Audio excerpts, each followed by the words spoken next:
Hello, this is Lionheart, and welcome to the roundup video for the first week of development for Rite of Spring. Day 2 of the project saw a lot of prototyping. I was able to create the item functionality easily enough, however I was still having some issues with collision detection and movement. Looking back on it now, it was probably a bit early to be focusing on such small details. Another example of getting too detailed too quickly was the addition of multiple flower bushes when I hadn't really gotten the functionality down on just one. This led to a lot of wasted time, so I cut it down to just one for the sake of testing and prototyping. And that seemed to solve a lot of the problems I was having. And without having to keep track of so many additional elements, it made it much easier to figure out where problems were occurring and why they were occurring. For instance, it made it easier to resolve a glitch that was occurring when the scene was reloaded and it wasn't actually properly resetting a global variable that gave the player the properties of having the water can when they actually didn't. The goal of the prototype was to gain experience creating functional movement mechanics and interactions between different characters and their environments. So I was really happy when I was able to get the watering the flower bushes mechanic working properly. However, immediately afterwards, tragedy struck when one of the blocks decided that it no longer wanted to be in such a crappy game and decided to nope out of existence. However, its escape attempt proved futile because I got it working about a minute later. So, I mentioned earlier that I spent a lot of time on needless details, especially for a prototype. I spent a couple of hours getting a fade-in animation going, and looking back on it now, I can see that it was totally unnecessary. Despite all of that, I was able to successfully prototype the game mechanics, so day 2 wrapped up with a working prototype of the entire game. Day 3 was initially intended to be focused on creating placeholders for the final animations. I knew that I was going to fundamentally have to restructure a lot of the methods I was using for the placeholder animations, but that didn't really become apparent until later in day 3. For the time being, it actually looked like I was making a good amount of progress. And so when I got the environmental animations interacting with one another, I decided there was time to move on to adding in the placeholder character sprite, which didn't really work out so well. This became apparent as it literally flipped out whenever I moved it. However, it was really reassuring when I was able to finally get it to work properly, and the prototype finally began resembling what I envisioned for the final product. Alas, the same cannot be said for the jump animation, which remains broken in the prototype to this day. The next step was to implement the watering animation, which, as foretold by the ancient prophecy, was broken immediately upon implementation.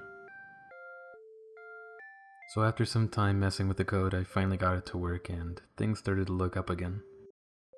Then, in a shocking twist that surprised absolutely no one, I found out that the prototype was completely and utterly broken.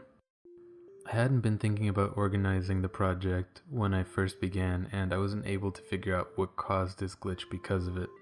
I had added way too much detail too quickly, and that signaled the end of the first prototype. R.I.P. Blue Guy, you will be missed. Following the disaster of day 3, I decided to take a day to create some of the final assets of the game.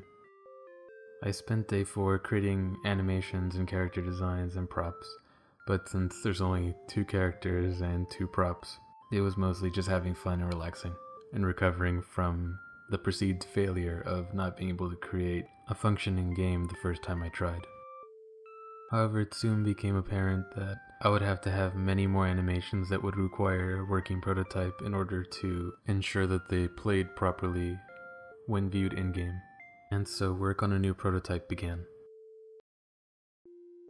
Day 5 was mostly creating the basic assets and animations necessary to test out the functionality of the controls and whether or not the animations and how I was expecting to create them was even feasible. My main concern was that swapping out the texture on the model 60 frames a second was going to be too much and just kill the frame rate of the entire game. In the end, this did actually end up becoming an issue, but more on that later. In the meantime, I created the collision mesh for the ground, which is the first time I've ever even tried something like that. And I was surprised to see that it actually did end up working out quite nicely.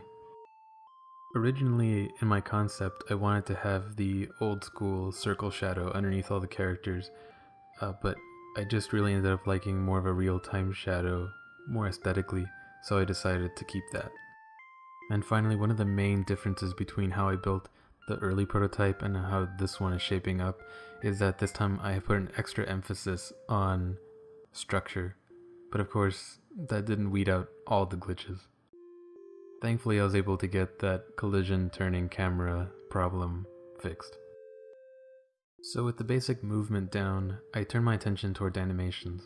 Initially, I wanted the characters to have this sort of Paper Mario-esque turning animation, but that actually ended up killing the frame rate more than just playing the animations themselves.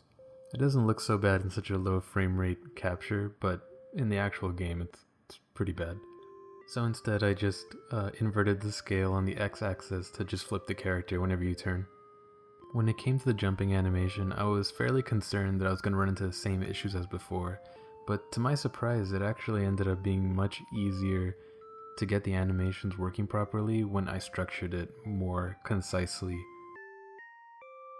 Then I almost had a mini heart attack when I was going to implement the model for the dried up plants, and I thought I had accidentally destroyed all the work I had done on the character.